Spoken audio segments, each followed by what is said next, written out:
And welcome to the Sober is Dope podcast. I'm your host, Pop Buchanan. We're bringing in 2021 with a really special guest today. Today we have Dave, who is the host of the Dopey podcast. Dave is a TV producer, TV host, turned heroin addict, turned recovering addict, and now podcaster. And he's also a father, husband, and friend to many. Dave, it's a pleasure having you on the podcast today. Shout out to all of the heads in the Dopey Nation. How are you feeling today?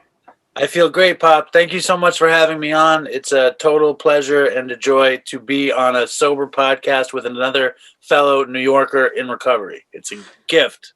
Thank you very much. Yeah, shoot, man, we made so much noise in New York, Dave, going back. I mean, I'm sober 8 years. My sober date is December 15th, 2012.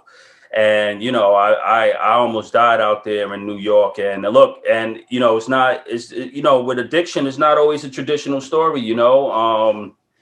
I was, went to school, regular kid, just party hard. Didn't know I was allergic to alcohol, but always got caught up in crazy shit. And eventually it just took over my life. And by the grace of God, I'm somehow here today. And I just wanted to recommit my life and my story back to by sharing. That's pretty much it. So, we like to tell people the podcast is just, it's about the message, it's about sharing. Now, with you, I would like to start off by saying, paying homage to your co-host, Chris, who passed away in 2018. And that's always a sad thing to hear when we lose one of our fellow people in recovery.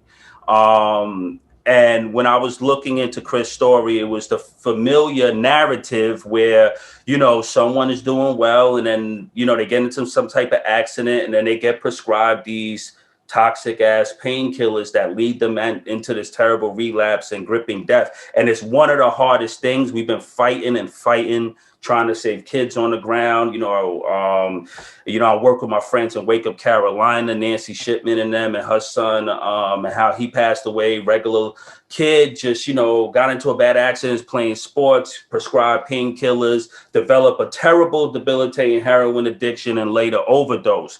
So, segueing there, I know I want to start off kind of like there, and paying homage to Chris.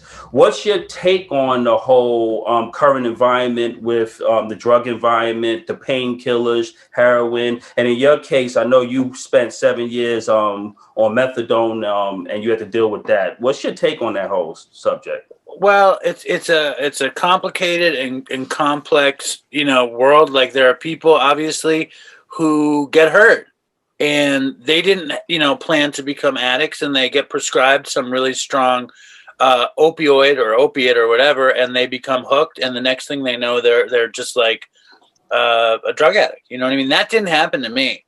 What happened to me was like, I loved counterculture and I loved the idea of getting high and being like a music person or an artist or something. So I went in through that kind of side door. Chris just wanted to get fucked up beyond everything else. He sought oblivion at all cost. And when you, and I can't speak for Chris because Chris is dead. And I love Chris. Tomorrow marks the 5th year of doing Dopey. Tomorrow is our 5-year anniversary. And so like I'm setting up our show. And so I'm trying to do like a big kind of clip show where we go back, and so I'm listening to a lot of Chris right now. So I have him kind of top of mind, and I love Chris. He was 10 years younger than me. He was very smart. He knew addiction inside and out. And yes, he went on vacation. He injured his butt or his leg or something. He tried to impress his girlfriend. He kicked a punching bag. But he knew better than to go to a doctor and get prescribed opiates. It was not happenstance what happened to him. Okay. He like made the wrong decision because I don't think he was 100% ready to be in it. Obviously, he was not 100% ready to be in it because he fell out of it. And the thing about Chris was, he was a brilliant mind. And a horrible addict and a horrible alcoholic as well.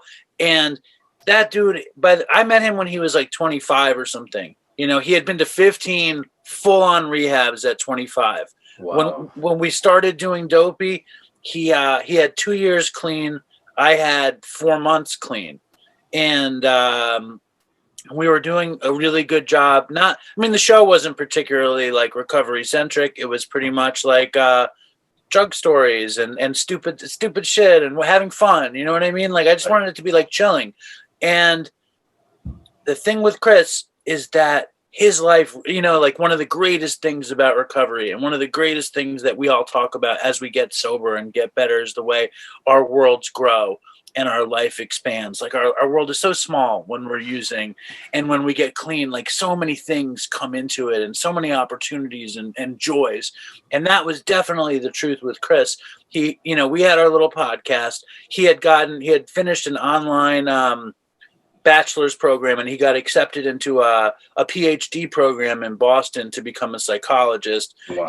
He was working in a sober house in Great Barrington, Massachusetts, that one of his best friends owned, and he was like in a loving relationship with this woman who was a beautiful woman who was a pre-med student at Harvard. You know, he had it all. Basically, he was an intern at a school, like being the clinical social worker intern guy, and you know, I mean, I have a theory. I don't know that it's reality. It's just what I believe. And my theory is like, first of all, he obviously wasn't done.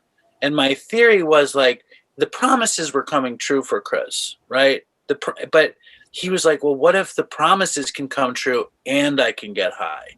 You know, and I think like he even said it. We talked about it on the show all the time, where we would trace our recovery and where our program was. And both of us were 12-step people, and I still am, you know? And so we would, and right before he died, he had stopped going to meetings. You know what I mean? He was hanging out with his girlfriend. He was working a lot. And he said, you know, the last time I relapsed, it was very similar to this. And I was like, dude, then what are you doing? You know? And it's like the worst thing is when you can survive that much time of such heavy using. You know what I mean? Like he had consequences. He was in prison for a year and a half.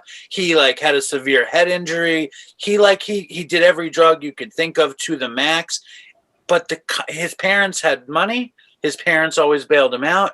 And I mean, it's so sad that the consequence that did him in was death. You know, it's like, and I sound callous when I say it. I don't want to sound callous. I love this guy.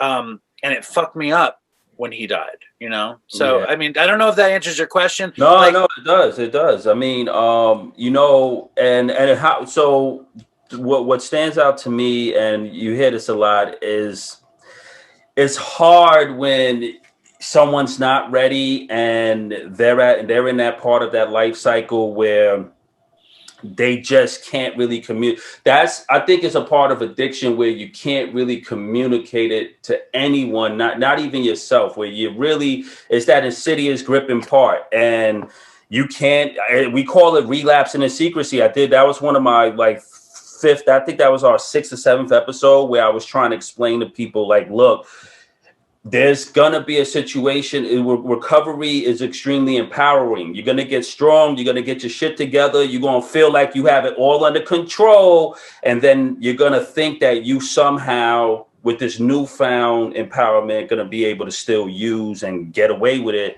But you're gonna be able to do it in secrecy and mask it. Some people would eventually hit rock bottom again, and they'll crumble, and they'll have the benefit of going back into treatment. Or some people just die, because it's just that secrecy and doing it is just crazy. I mean, Chris sounds like he was one of those people so brilliant. You just no one probably really know his pain point. Some people have pain points, trauma, things that they hold in themselves that they just can't get over.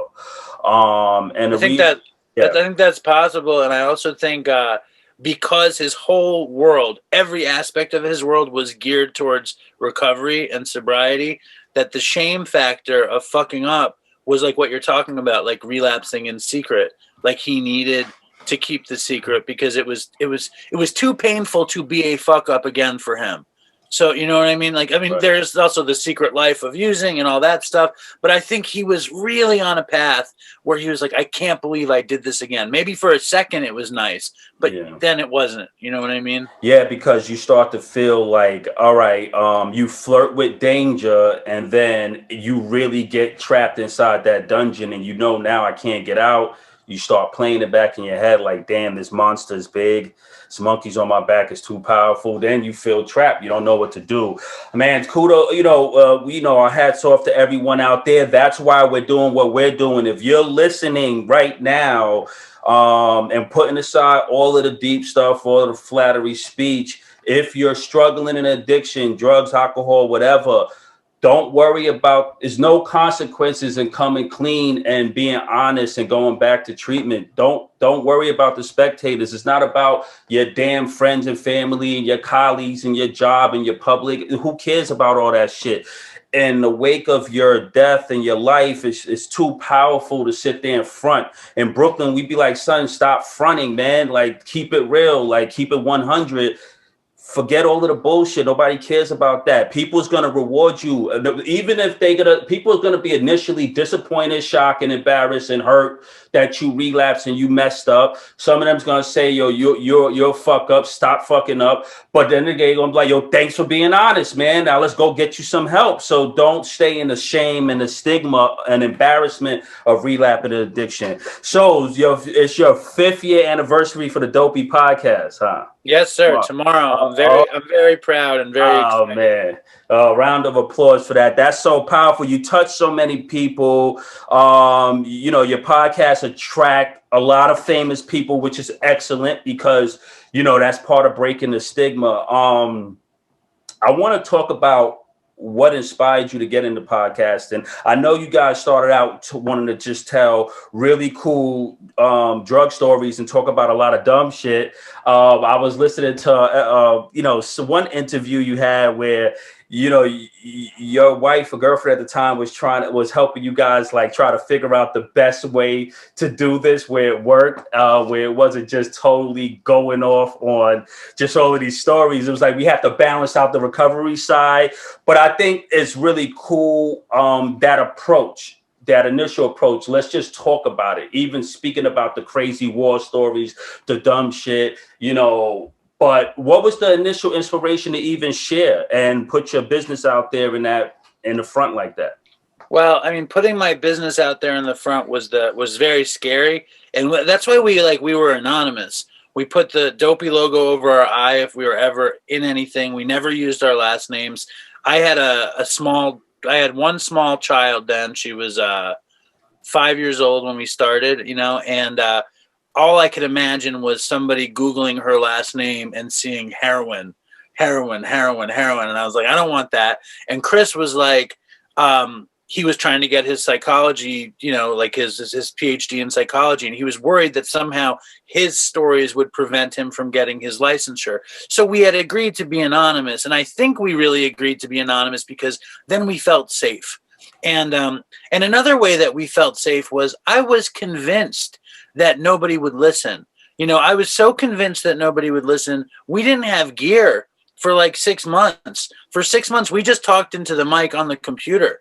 We just sat there with the computer up, and we just like had fun. And I mean, then the real impetus for the show was I'm a huge Howard Stern fan. I love the Howard Stern show.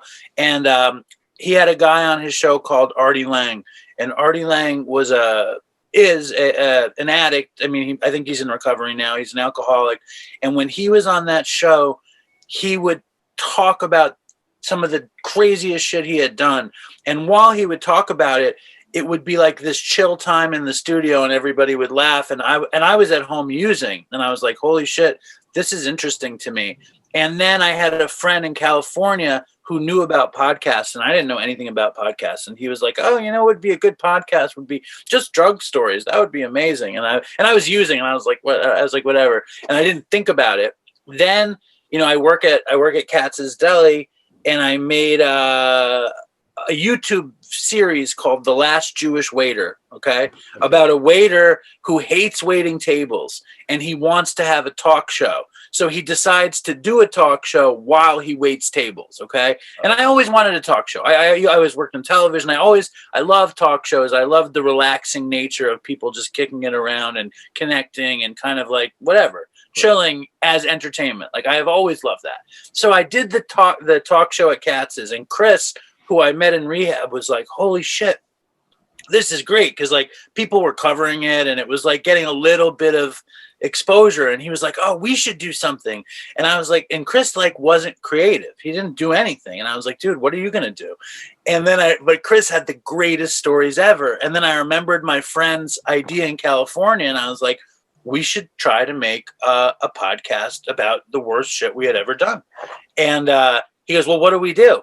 And I said, just come to my apartment on the Lower East Side, and I'll turn on the computer and I'll pretend I'm Howard Stern, and you tell some drug stories, and we'll kick it around.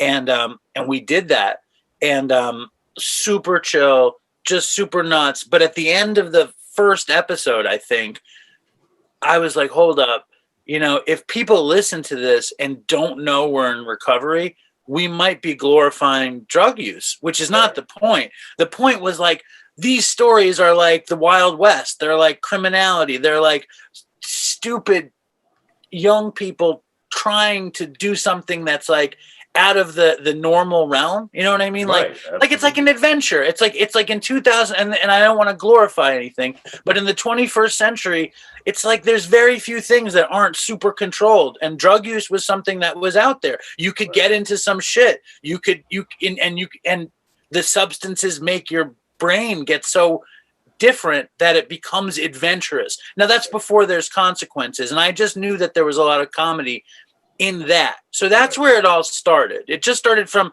the potential. And I didn't listen, even to this day, like where people are being helped, and like, dude, we sent 8 people to treatment this year for free. Right. We sent 8 people to treatment, but I never did it to help anybody.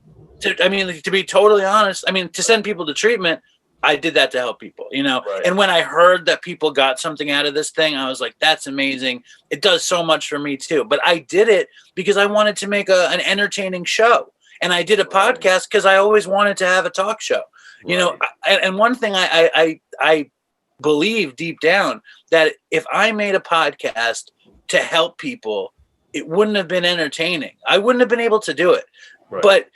But if I make an entertaining podcast, somehow it helps people. It's some like weird reverse thing. Right. We're all trying to find that balance. You took the other approach. Sometimes on Sober is Dope, it gets really scientific, tough. It gets really like to the point, and you don't want to put people to sleep.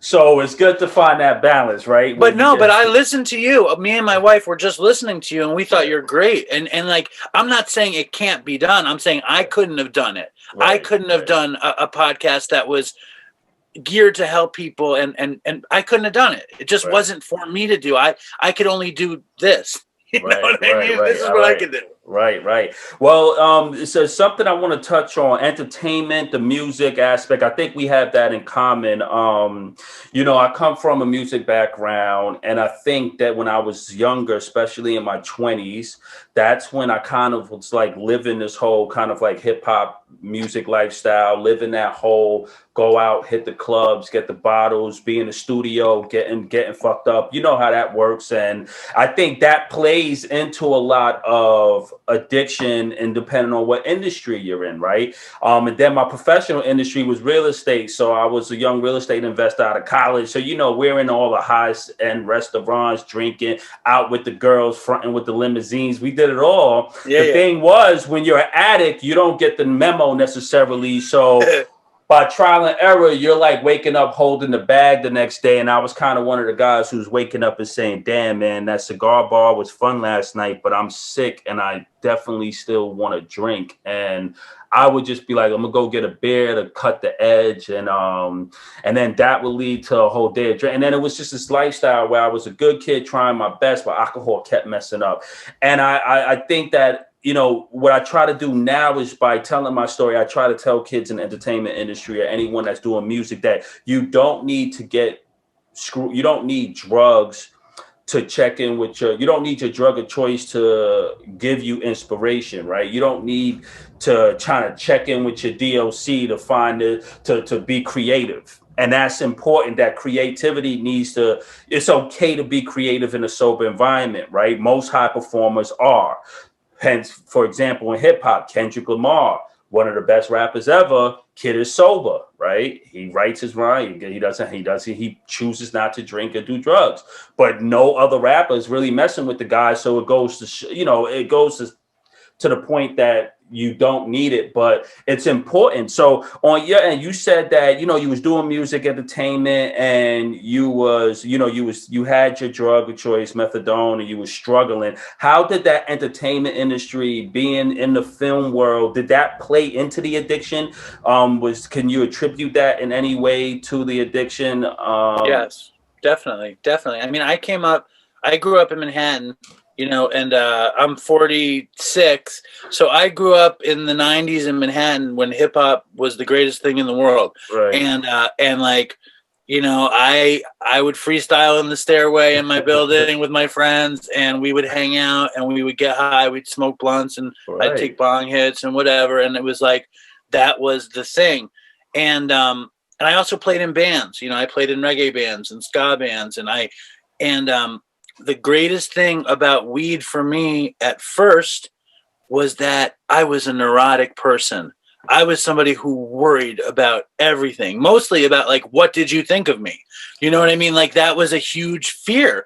And I found that when I would smoke weed, it would make me feel less fearful. It would make me feel more comfortable, and I would be able to bust a freestyle no matter how bad it was. You know what I mean? Right. And the higher I was, the easier it was for me to get past my fear. You know what I mean? And I found that to be my whole life after that. You know what I mean? I started smoking weed when I was, I don't know, like 18 or something. And I smoked weed every day until I was like 41, basically. And I always wanted to make TV shows. I always wanted to be a musician. I didn't put the work into music, but TV, like I was an intern at MTV in high school, and I got on MTV when I was in high school. So like I had this dream of being on TV or producing TV or whatever.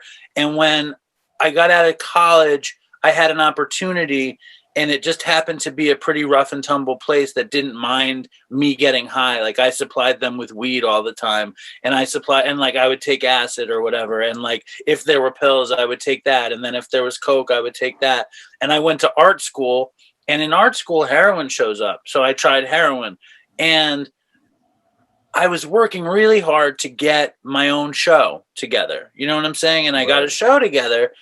And I got a contract, and I was 23, and I lived in low-income housing in Chelsea. The buildings on 8th Avenue. I mean, my dad still lives there. I lived there my whole life. And I got a $300 studio apartment. My mother put me on the list when I was 11 years old, and I got the place when I was 19. Wow. And I got like $100,000 contract. So like, I was like, I can afford heroin now. And I was so nervous about having a producer job and a hosting job that heroin was the ultimate drug for that, because it made me not give a fuck, which is all I ever wanted, to not care. You know what I mean? I needed something to make me not care. So it's really like, that classic story of an addict who's uncomfortable in their skin and take something, an external solution for an internal problem. Mine was, fear, self-hatred, uncomfortability, and heroin, pills. Methadone was just because I couldn't afford heroin. You know what I mean? Like, okay. But I just did those drugs because they made me feel safer being me, without me realizing like what kind of hell I was in for. Because I was in for hell. I had a hellish 12, 15 years of just depravity. I kept that job I had a 3-year deal. Okay. Right. It was like 80,000 the first year, 90,000 the second year, 100,000 the third year. And I was 23, and that was a lot of money when you know what I mean? Like, it was a lot of money. And I didn't make it to the second year. I was just exaggerating and bragging, but I didn't even make it to the second year. I got dependent on heroin. I couldn't afford it. And I had to go to detox, and they fired me because I was like a piece of shit junkie who like, couldn't keep his shit together. And I never got back to my career. Like, that was it. It was very short lived. And then I had, 12 years basically unemployable, living on people's couches, living in a garage. My girlfriend took care of me. Like, it was not pretty. And I got on methadone because I couldn't afford using drugs. You know what I mean? Like, it was, it got really, really bad. And I did not find sobriety at all. All I found was failure and hustling to get drugs, whatever I could do. And then just to make sure that I'm not like blowing myself up in a not honest way. For me, hustling to get drugs would be lying to my family and friends to have them give me money. It would be like stealing CDs and books and selling them. That's as far as like I'd steal food, but like I never like did any actual crime. I was never homeless. I was a pretty bougie heroin addict. I hear you. To be totally honest, No, I can relate. I was definitely on the bougie side of my alcoholism until the bitter end, where I had a taste of homelessness for those terrible 2 weeks. And I tell them my story. One day, somebody threw a cigarette. I looked at that cigarette on the floor. I was gonna go for it. Started asking. It was a bad day. It was winter, New York, 8 years ago. I tried panhandling. I asked a few people for money, broke down, cried, gave my life back to God, couldn't do it. Totally was at rock bottom, hated it. And I was uncomfortable, and it was just hard, but I definitely was picking up cigarettes and smoking. I was definitely doing that. I hear that, man. I hear that. It's all love. So I want to ask you, if you could go back and look at your younger self prior to using, and you could talk to yourself or change anything, what would you have replaced besides the drugs to cope with your being fearful of rejection, being uncomfortable with yourself, being stuck inside this shell? What would, how did you get over that? Because sometimes that you still have to get over that as an adult too, in recovery. So how do you deal with that? In retrospect, looking back, what type of mercy or information or advice would you give to your younger self? Well, the first thing would be obviously that drugs are going to ruin your life. Like that you think it's one thing, but it's actually something else. It's not what you think it is. That's the first thing. But like we said in the beginning, you can't tell anybody anything. The person needs to learn for themselves. Right. The thing that saved me is, was the 12 steps. You know what I mean? It was the 12 steps saved me. And, I've been really thinking about this a lot. Like, God didn't come to me in an easy way or in a particularly natural way. You know what I mean? Like, I grew up in, my parents were public school teachers in New York, both Jewish, but no God. You know what I mean? There was no God in my house. God was like, God damn it.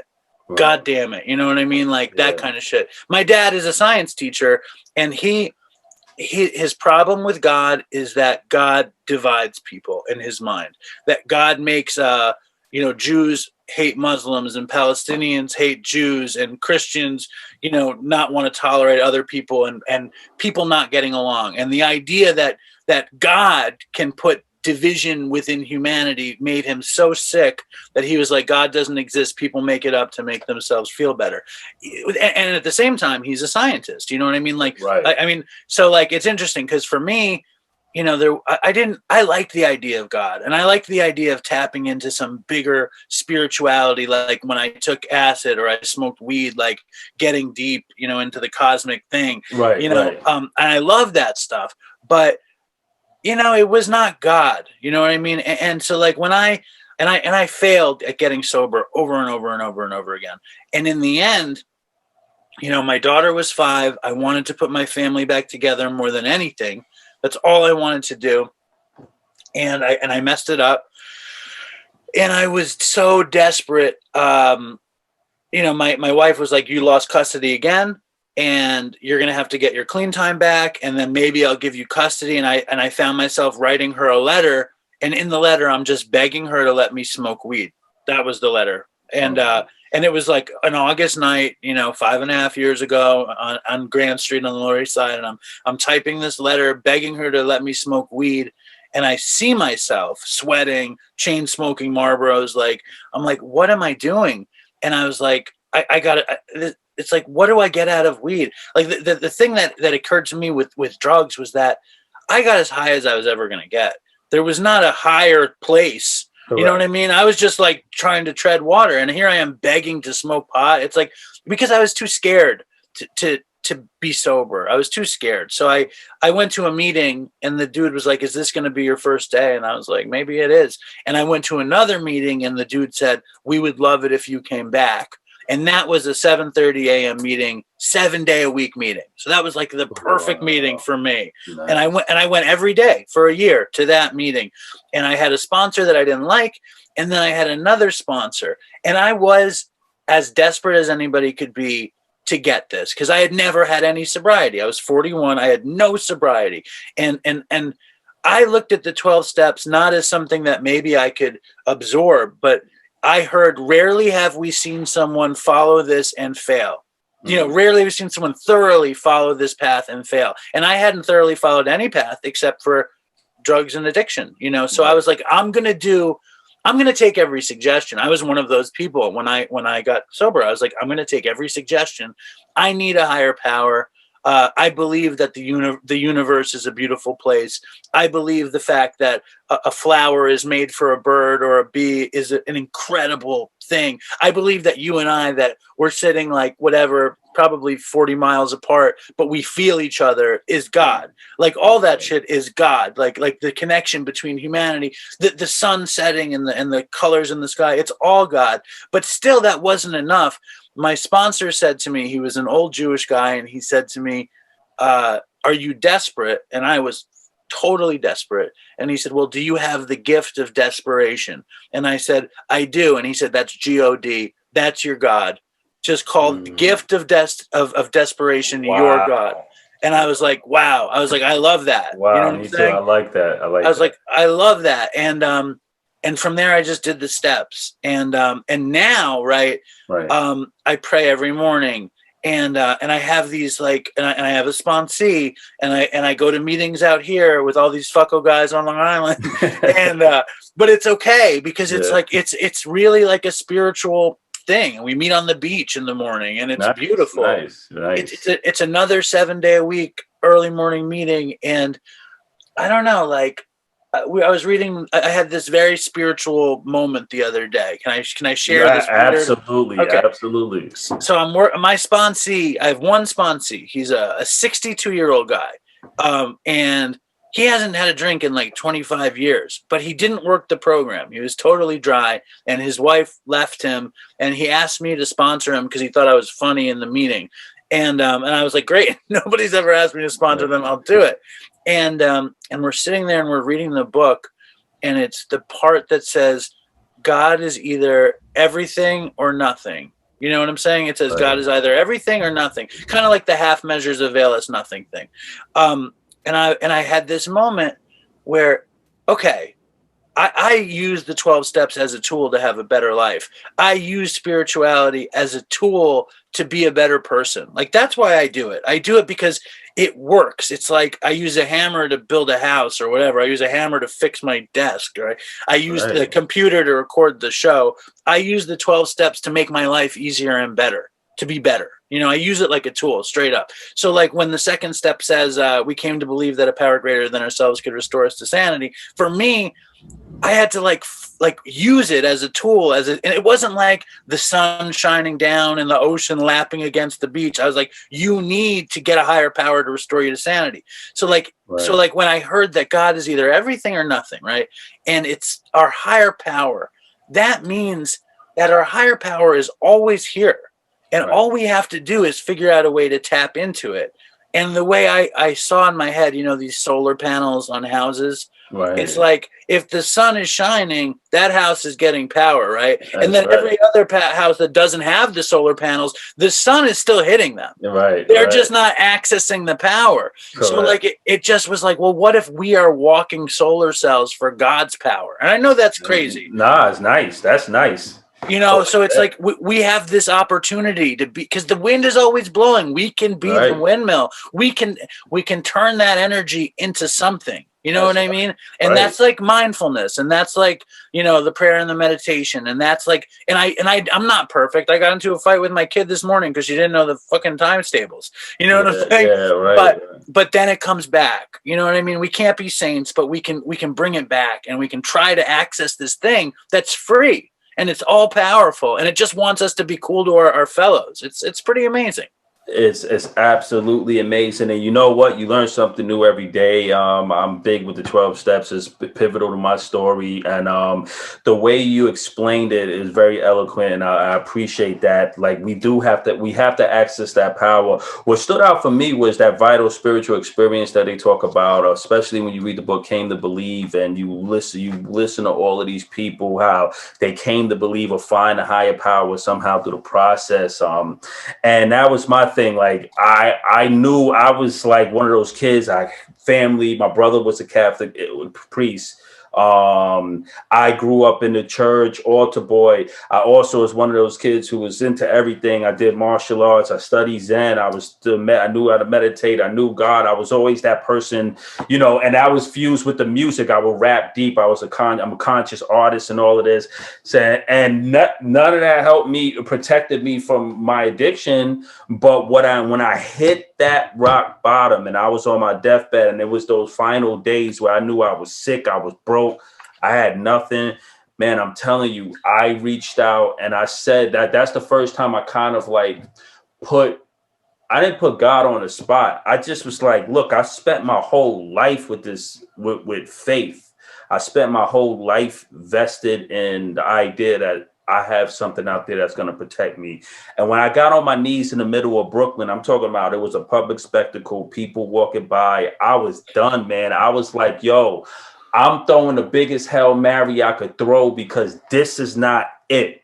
I'm certain in this moment that this addiction is a trap that's designed by something that's not God, that's something that's extremely evil and dark to kill us. Basically, it's nothing, there's no way around it. It's the biggest thief, the biggest liar, right? It's like whatever's in these drugs in this bottle promises you something and never cashes that damn check, man, and leaves you broken and broken and broken. So I got on my knees and threw that Hail Mary, and I swear to everything, Dave, I heard a voice. When I was on that floor, I heard a voice, and it was very simple. I felt like everything was, I was just like, I had to allow.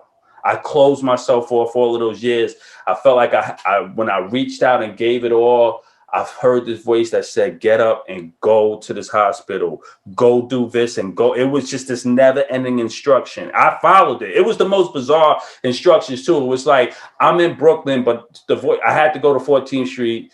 You have to go look for a hospital over there. You have to stay there. You have to do. And I said, I'm going to follow it. And I did. I followed everything. And that's the Sober is Dope story. And I tell you, from that day on, when I just got out my way, stop trying to put intellect into everything. Thought about my mother, father, my grandparents, my ancestors, the ones who came before us. Think about this whole planet. We're floating in the middle of space at the speed of light and in this little rock. I'm like, this shit is crazy. looking at the babies and looking at the children. I know when you look at your daughter, you're like, there's no way in, like, there's a higher power because I know this is too perfect and beautiful. Like, I know it's not just me here. It's something else with something. And that's when I just chilled. I was like, it's okay to chill. And I started to accept myself a little bit more. And it sounds like we're both working it out. I'm 41. I'm still, every day I get up and we're still figuring it out. But I think now we have a cool framework where we could look at the past, we could look at things and say, look, it's going to be tough days, right? It's going to be days where we're afraid. It's going to be days where we even doubt the process, or we probably, we think about the slippery nature of addiction and that, falling back. But we have to bring, we have all these tools to bring it back. So I wanted to ask you, do you ever have tough days? And if you do, what do you do when you get into these spaces where you kind of backslide into the negative thoughts, the toxic thoughts, the slippery places, slippery possible people, ideas, anything like that? How do you cope with that? I appreciate everything you just said, by the way. Thank you. I love talking to you. This is a lot of fun for me, just so you know. Oh, thank I you. think Likewise. I think this is very cool. It makes me feel good. Okay. When I have bad days, right? I have bad days all the time. Like today wasn't the greatest day, but I don't think about using. It's not like I don't think about like, oh, if I could only get high. Like that doesn't even occur to me for a second. And I'm not being like, I'm not trying to be arrogant about it. It's just I got my ass handed to me by this stuff, and I think the reason I got sober was because I had good parents and I was a bad parent, for the first 5 years of her life. And I was just like, I can't be that, and it wasn't, and everyone was like, oh, you did it for her. And I did it because I couldn't live with myself, like knowing better and being this no check kind of person. Like I couldn't do it. And so I know, or forget I don't. It's like, people say, I know if I put a drug, I'm off to the races, blah, blah, blah. It's like, I don't know that. I just can't, I can't contend with finding out. Like, I don't want to know. Yeah. I can't take the risk. Like, there's nothing. I'm just not there. When I have a bad day, and I have bad days all the time, I have days where I worry too much. I have days where, like, I worry too much. Like, that's my number one thing. I have dark thoughts about work or about I'm so crazy obsessed with Dopey. Like, I want it so badly to get to the next place. I'm like, well, what if I do this? Or what if I do that? Or like, with the COVID and like I do catering, there's no parties. So I get nervous about this kind of stuff. So what I do when things are bad is I call a friend, usually somebody in recovery, and I talk about it. If that helps, great. If it doesn't help, I call my sponsor, and it always helps. And my sponsor always says the same thing. He says, just go home and pray.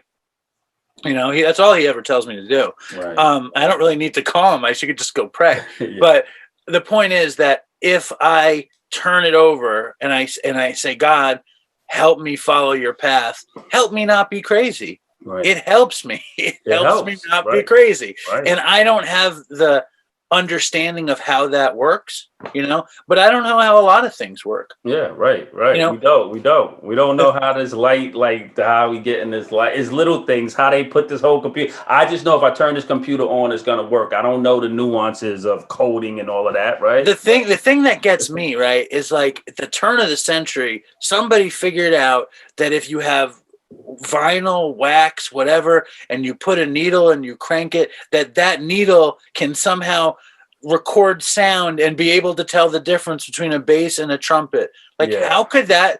How is that possible? It's like I don't understand it, and I ask science people to explain it to me, and I just it blows me away. So like, why should I know that? How me asking God to help me helps me? Right, it just does. It just does. It just does. That's it. I love it, and that's enough sometimes. And you know what's beautiful? That's the edge, right? So I remember when trigger warning, but when I would be like, I had a tough bad day and stuff.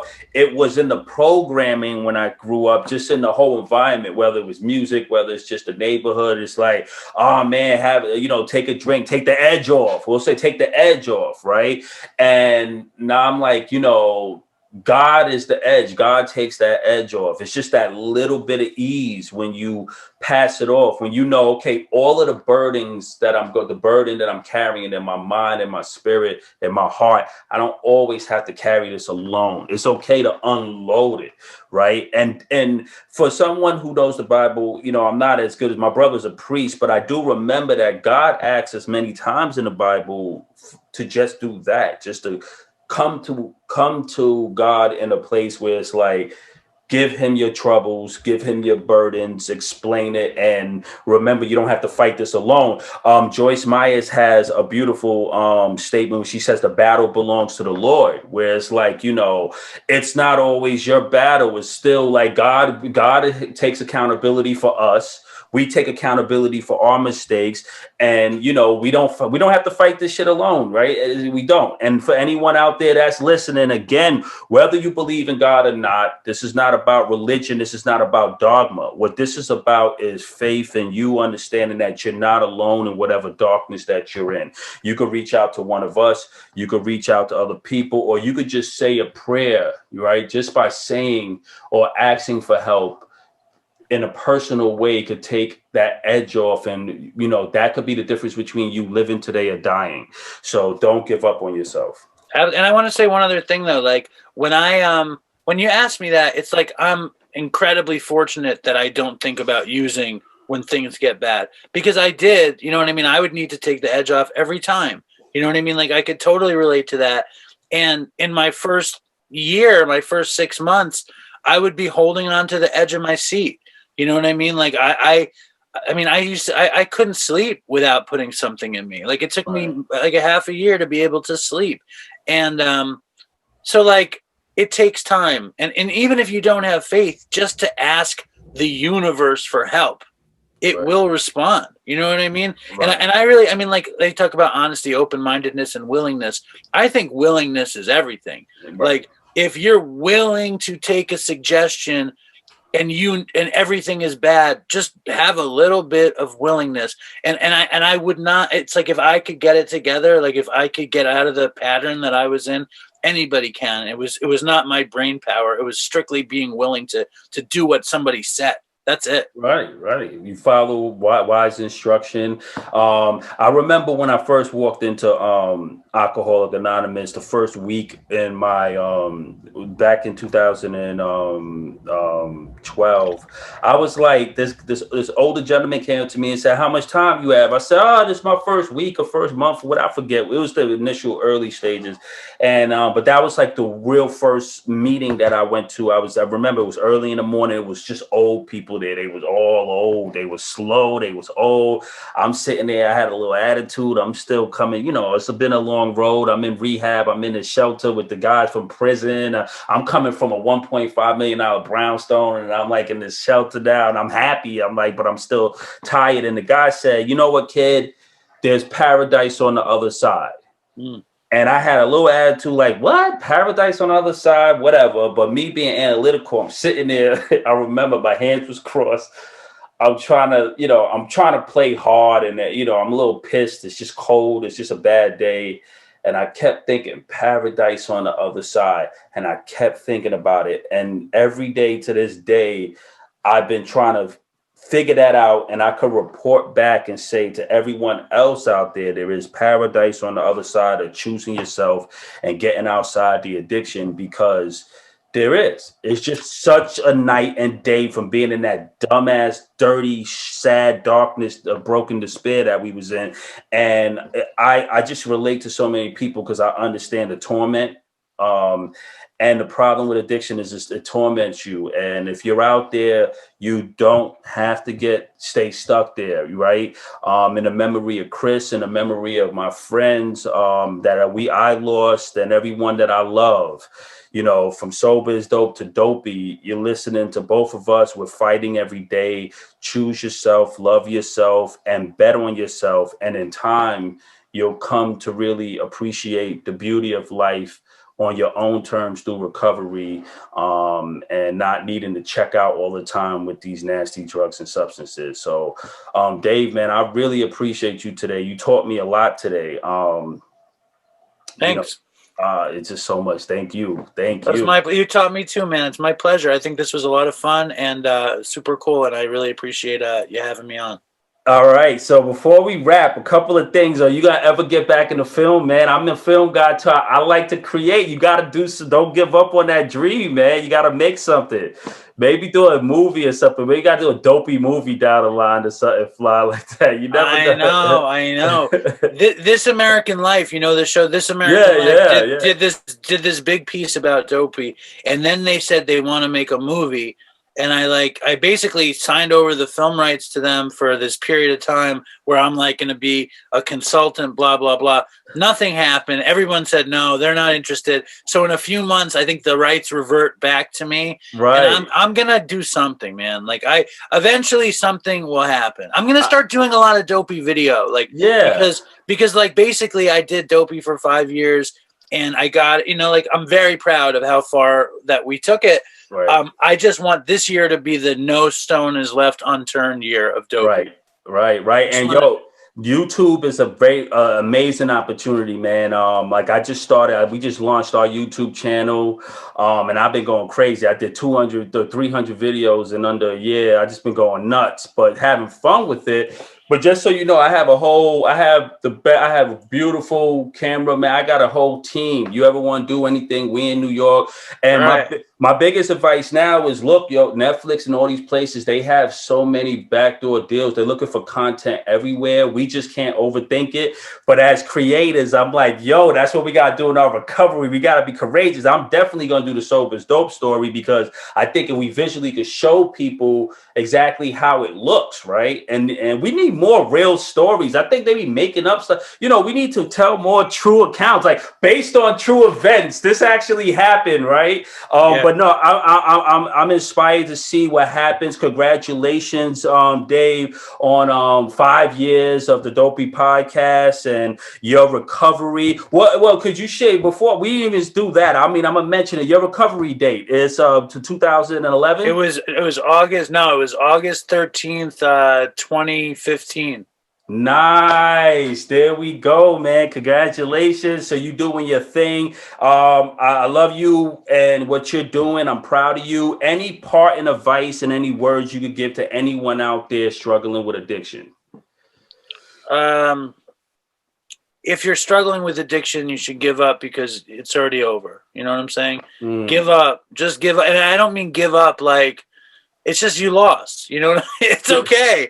Put your hands up and just walk away. And then this is the best thing. Okay, the best thing is that you already got as high as you're ever going to get. You already did that. The possibility of life, and I sound like some preacher, but the possibility of life in recovery is limitless. The possibility of using or drinking is you're going to get drunk, you're going to get high, and you're going to have to do it again. That's what's going to happen if you stay on that path. The possibility of sobriety is unlimited. You could do anything. You can do anything except use or get drunk. And if you use or get drunk, you could come back as long as you don't die. So really my message is give it a shot. Like what the hell else? What is the point if not that? And I know for me, I got sober when I was 41 and I'm 46 now. And if I'm lucky, I'll live to 82.